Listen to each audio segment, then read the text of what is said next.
We shall rule the heartlands with an iron fist. We shall rule them from an iron throne, built of the weapons of our trade and the shackles of our slaves, the common nails of our wagons, and the iron in the blood of those who oppose us. Iron has power, and so shall we. Sfena.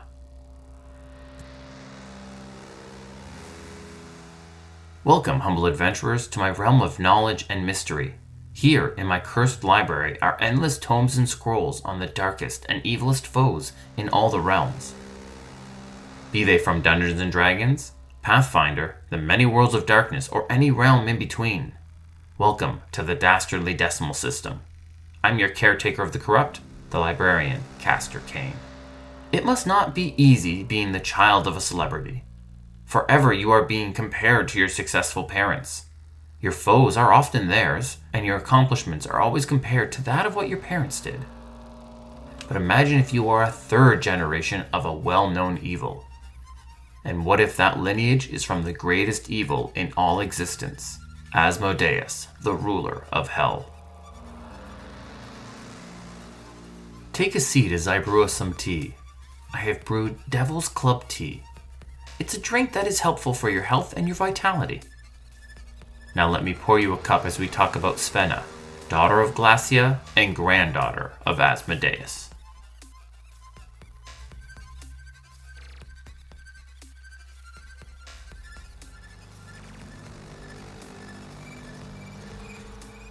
Sfena is a woman defined by two stages in her life. These are before her beheading and after it. Now, it goes without saying that each and every person would change after having their head separated from their body. Sfena changed as well when this happened to her, just not in the way that you would expect. Sfena was once a stunning, lithe tiefling. Her allure was exotic and curious, as her beauty could best be described as erotically strange. She was like a foreign food with a stunning taste that you have never before tried, but a simple glance at it made your mouth water. She was a short woman, coming in just a hair's length above 5 feet tall. She had blood-red, currant-colored skin, pointy ears, canary-colored eyes, and a pair of small horns that sat high on her head. She was highly charismatic and extremely intelligent. She was a trained assassin and had access to numerous spells such as invisibility, charm person, modify memory, and gaze. She was resistant to fire, cold, poison, and lightning. She fought with a venomous short sword, a blade that could poison her foes with each strike she landed. After her beheading, all that remained of Sfena was a red-black crystalline severed head and an inanimated skeleton of crystallized bones. She retained her intellect and magical ability she once had, but had also gained some new abilities. Anybody who carried one or more of her bones could not be scryed upon, watched by magical means, or have any information revealed about them through divination, save from any casted by herself. Anybody who carried her bones will always have their location revealed to Sfena. The bones also allow her to send empathic suggestions and urges to the carrier's mind. This is a tactic she uses with great effectiveness. All of her advisors and lesser advisors were required to swallow one of her smaller finger bones, which then lodged in their respective intestinal tracts. This protects her agents from investigative magic and protects the valuable bones from falling into enemy hands.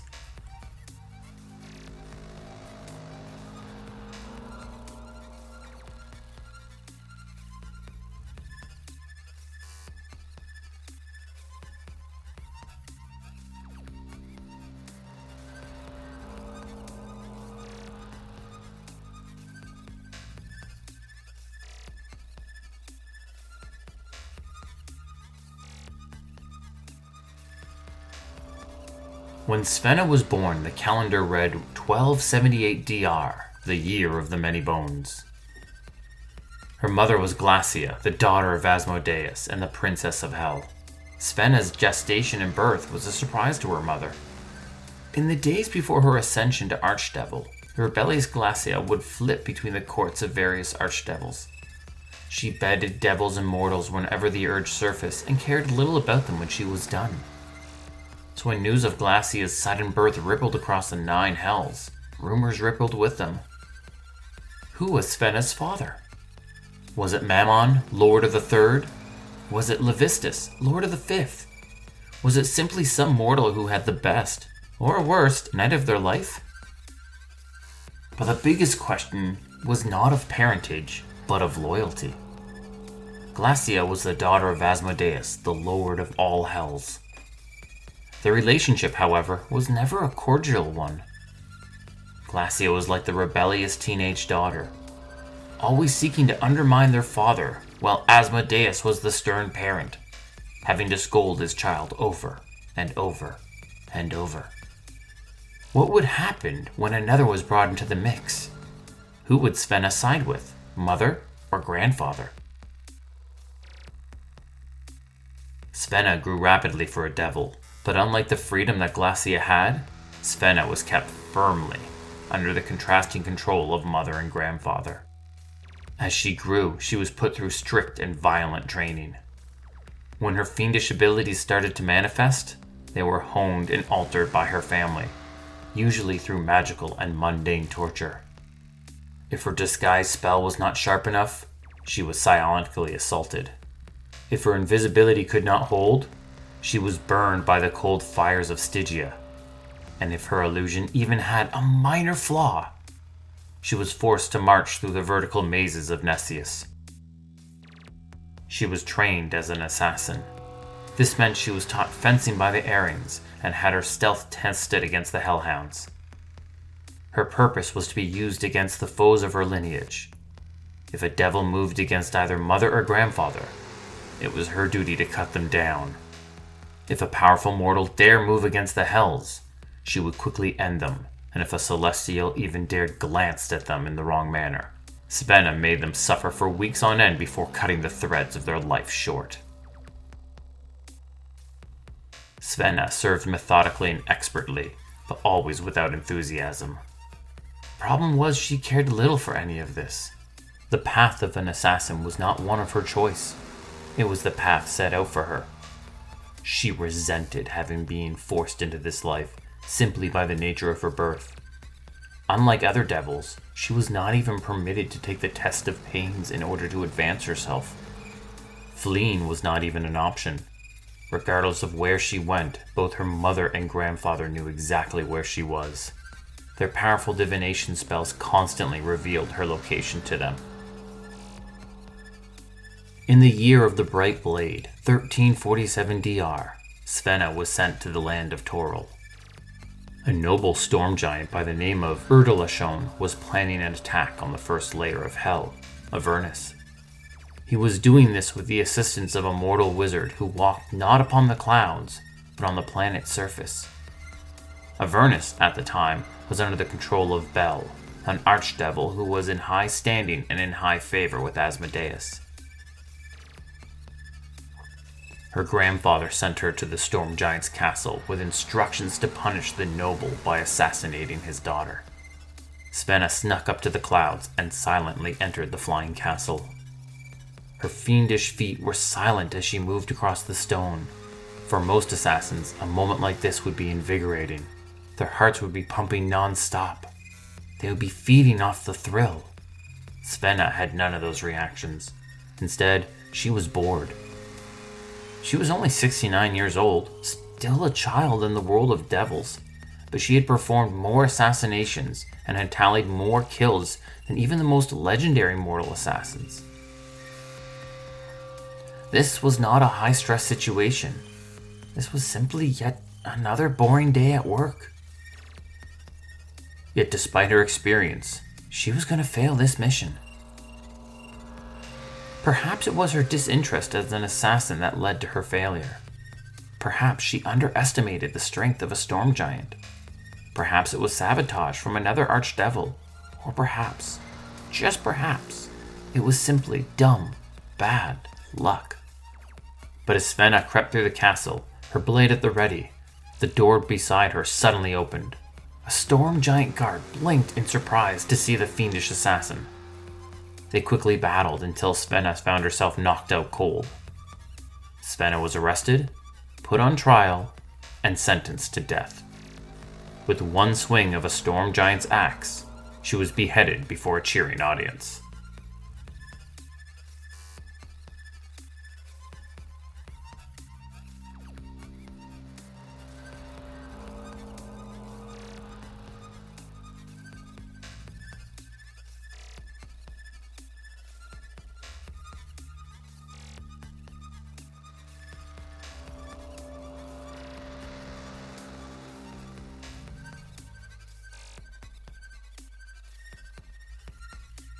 Most expected Sfena to die after being beheaded. It was, after all, the most logical outcome. However, when the blade separated head from neck, Sfena changed. Before her head could hit the ground, her flesh and bones transformed. Her skull took a red-black crystalline form as the bones on her body changed into the same substance. Everybody was shocked, including Sfena herself. Unsure of what to do, Daughter locked the assassin and her inanimate skeleton deep in their prison. Sfena was obviously horrified by her new form. She was just a head without any ability to move. While she still retained her spells and fiendish ability, the most surprising change was her connection had been severed. The series of divination spells that constantly revealed her location were no longer functioning. The eternal link between her and her mother and her grandfather was gone. Ironically, while sitting in a prison, she was free for the first time in her life. Krakosh was a male storm giant, a sorcerer with a gift for magic. He was the son of a courtier who had fallen out of favor with Daughter. Finding his family's humiliation too much to bear, he was ready to leave, to make a change. When the assassin showed up at the castle, Krakosh viewed this as his opportunity. He freed the assassin and fled with her. The pair made their way to Sembia, using minor spells to hide Krakosh's true form. Once there, they hired a wizard to craft an amulet that could constantly change his giant form. Once completed, Sfena ordered Krakosh to kill the wizard and steal all of his equipment, using that as a bribe to recruit Maradi. Maradi was a half-elf wizard. Sfena and Krakosh recruited him with payments of spellbooks and magic items, plus a promise of material wealth in the future. At first he was hesitant to join. Maradi was not one keen on the idea of loyalty. He was the type who would take a partner, get everything he could from them, and then murder them. To his initial thoughts, Sfena and Krakosh had little to offer him. It wasn't until Sfena revealed her fiendish heritage that Maradi enlisted. With her core trio set, Sfena began her construction of the Iron Throne. To most, the Iron Throne was a merchant guild that sold weapons and had minor political aspirations, but in truth, they were a criminal organization that would cut out competition with banditry, assassination, smuggling, and political manipulations. Sfena built her crime organization, one member after another. Each senior member that was recruited was given a finger bone to swallow and had to willingly submit to a gaze spell. Sfena managed it all from an office above a fancy restaurant in the town of Sazael. For nearly 30 years, those within the organization worked tirelessly and reaped the financial and influential benefits. The Iron Throne held a weapons stronghold across the regions, controlled the illegal drug smuggling game, and manipulated the nobles from within the shadows. They even expanded to Baldur's Gate and caused the Iron Crisis, all for a bit of coin and power. The Iron Throne was a powerful and feared force in the underworld, and its members were destined for great power and wealth. But Sfena had been lying to them all. Years of study had proven that mortal magic could not fix her body. It was beyond their reach. This meant she had to turn to the other powerful forces. She would never deal with a celestial. She still had her fiendish pride. This left demons and devils. But neither were willing to aid her and draw the ire of Glasya or Asmodeus, not without something great in return. This meant that Sfena needed something of substantial worth to bargain with. She needed money, power, and political reach. Sfena built the Iron Throne for one purpose and one purpose only. When the organization had reached a substantial size and had the power and wealth to show it, she was going to give it, and all who worked within it, to a demon or devil in exchange for a cure. Then, when she was back in one piece and in her original form, she would creep back into hell and, with blade in hand, she would pay her mother a late-night visit.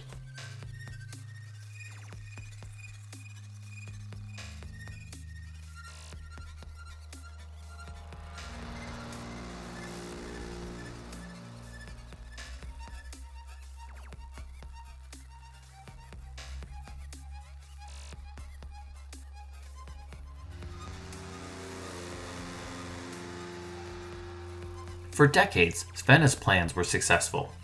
Despite a few hitches in Baldur's Gate and other areas, the Iron Throne grew in success, prominence, and power. Each of the organization's leaders and senior members were wealthy beyond their imaginations. But for some, this was not enough. The wizard Moretti was not content to play second fiddle for long, especially not to a magical head. He wanted complete control of the Iron Throne, and whatever else he could get. Knowing that he would forever be stagnant in his current position, he decided to stage a coup. The only problem was the gay spell meant that he could not take any direct action against her. Even if he could find a way around that, he could not be seen eliminating Sfena, as the rest of the throne was very loyal to her, none more than Krakosh. While both were skilled casters, Moretti did not like his chances against an enraged storm giant. So Moretti did what he did best, what the Iron Throne did best. He made a deal. He started by summoning lesser devils of Malbolge, like imps and other low-ranking creatures. With each he summoned, he demanded to speak to someone of higher stature, teasing each with only the faintest of information. As he carried his way up to the Irons, and even the War Devils, this was all in order to get an audience with the new ruler of Malbolge, the Archdevil of the 6th layer of Hell, Glasya, the Princess of the 9 Hells. Nobody knows what deal was made between the wizard and the Archdevil. Perhaps Moretti simply wanted rulership of the Iron Throne. Perhaps he wanted dark magic and secrets only known to the highest order of devils. Or perhaps he simply just wanted coin. Like a lot of coin. Regardless of what he got from Glasya, in exchange, he revealed the location of Sfena's body and skull. In 1371 DR, the year of the unstrung harp, after a leadership that spanned across nearly 4 decades, Sfena was secretly removed from power and forcibly brought back to the 9 Hells of Baator.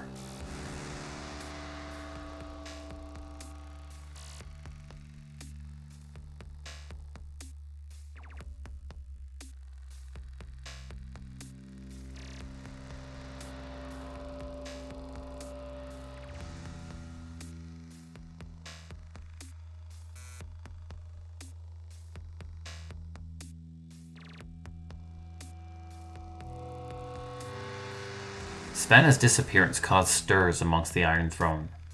Everybody turned to Krakosh for leadership, but the Storm Giant was distraught. He reluctantly took up the mantle, but secretly handed off all operations to Moretti, unaware of what the wizard had done. Krakosh had only one focus on his mind. He had to find Sfena. While Krakosh was under the same spells as the others, it was never needed for him. He was deeply loyal to the assassin and always would be. He had repeatedly professed his love to her, and she had, just once, revealed that she'd felt the same way about him. Whatever she asked of him, he would do, regardless of the mission or task. He knew she was desperate to restore her body, and Krakosh was eager to help. He had spent countless hours secretly looking for a way to restore her body, even going as far as dealing with Celestials, but always without luck, and always without success. When Sfena disappeared, he initially thought that she had been slain in a coup.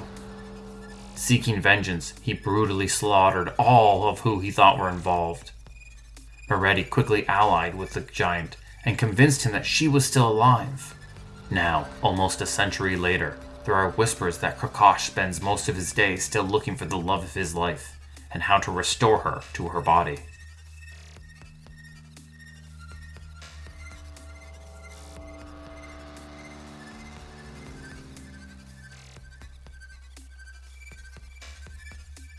Without their fiendish leader and the spells that held them together, the Iron Throne eventually crumbled and disbanded.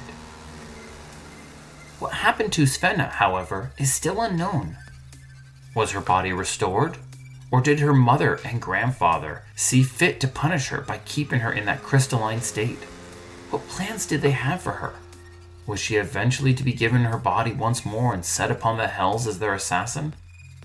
Or perhaps this has been all a part of Asmodeus' plan. From the frozen corners of Stygia to the swampy depths of Minoris, rumors quietly percolate about the feud between father and daughter. Some say that the actions of Glasya have become too troublesome for Asmodeus, and her influence has grown too great. Could Asmodeus have been fueling the hate between mother and daughter, especially after her forceful return to Bador, in order to turn Sfena into a weapon against Glasya? Would a war between mother and daughter be enough to distract Glasya, and if Sfena was victorious, could she become the new ruler of Malboj? As only a talking skull and with a handful of souls to start, Sfena created a powerful crime empire that subtly took control across several areas of Faerun. What horrors could she do with her body restored and an army of devils by her side? Ugh, I shudder to think. It seems our tea has run out, which means so too has our time. Thank you, adventurer, for joining me in my library. Come again for more stories and lore about the darkest villains from the darkest realms. This has been the Dastardly Decimal System, and once again, I am your librarian, Castor Cain.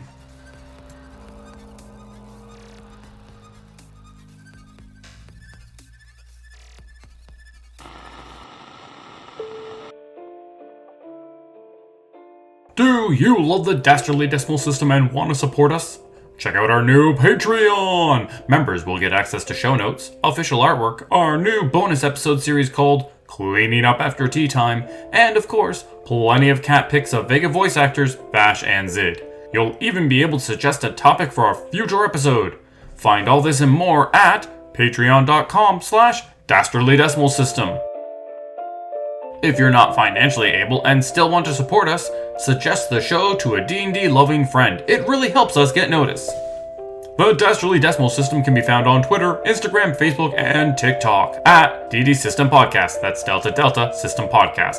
Drop us a message and say hi. Vega always loves the attention.